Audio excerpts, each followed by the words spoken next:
दरम्यान गेली 40 वर्ष राष्ट्रवादीमध्ये काम करणाऱ्या सुरेश घुले यांना उमेदवारी नाकारल्यानंतर त्यांनी नाराजी व्यक्त केली आहे। पार्थ पवार आणि सुनेत्रा पवारांकडे उमेदवारी मागितल्यानंतर सुद्धा उमेदवारी मिळाली नाही असं घुले म्हणतायत। तुम्हाला उमेदवारी खरं तर सिनियर आहात, तुम्ही पक्षासोबत निष्ठावंत राहिला होता। निश्चितपणे गेली 40 वर्ष अजितदादांच्या खांद्याला खांदा लावून मी काम करतोय। सगळ्या महत्त्वाच्या जबाबदाऱ्या पुणे जिल्ह्यात आणि राज्य पातळीवर मी सांभाळलेली आहे। माझी प्रबळ इच्छा होती की पक्षाने मला उमेदवारी द्यावी।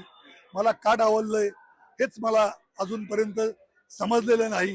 निश्चितपणे मी नाराज आहे, परंतु जो पक्षाने निर्णय घेतलेला आहे, मी पक्ष ज्या उमेदवाराला तिकीट देणार आहे त्याचं काम नक्कीच करणार आहे। परंतु माझी ही नाराजी मी या राज्याच्या उपमुख्यमंत्री आमच्या नेत्या सुनेत्रा वहिनी पवार आणि राज्यसभेचे खासदार आणि युवा नेते पार्थ पवारांच्या कानावर सिनियर नेते आहात, तुम्ही वहिनींकडे उमेदवारी मागितली होती का? पार्थदादाकडे किंवा पक्षाकडे उमेदवारी पक्षाकडे मागितली होती। माझ्या भावना वहिनींनी सांगितल्या होत्या, पार्थ पवारांना सांगितल्या होत्या। कारण की या पुणे जिल्ह्यामध्ये आजपर्यंत जे अध्यक्ष झाले पक्षाचे ते सगळे आमदार झाले। मी एकमेव असा माणूस आहे की पक्षाचा 8 वर्ष अध्यक्ष राहूनही मला आमदारकी मिळाली नाही। नेमकं माझ्यात काय कमी आहे हेच मला समजायला मार्ग नाही। तुम्ही आता नाराज आहात म्हणतायत, पण तुम्ही पक्षासोबत एकनिष्ठ राहाल का की राजीनामा नक्कीच देता? नाही। मी लक्षात घ्या, मी स्वर्गीय अजितदादांनी तयार केलेला कार्यकर्ता आहे।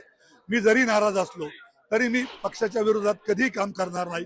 पक्षाने जो उमेदवार दिलेला आहे त्याला निवडून आणण्याचं काम मी निश्चितपणे करणार आहे। तुम्ही विक्रम काकड्यांचं काम करणार? नाराज आहात? नाराज नक्कीच आहे, कारण मला डावललंय। सगळ्यात सिनियर असून आणि सगळ्यात जास्त काम असूनही मला डावललंय, त्याबद्दल माझी नाराजी आहे। परंतु मी पक्षाच्या विरोधात काम करणार नाही।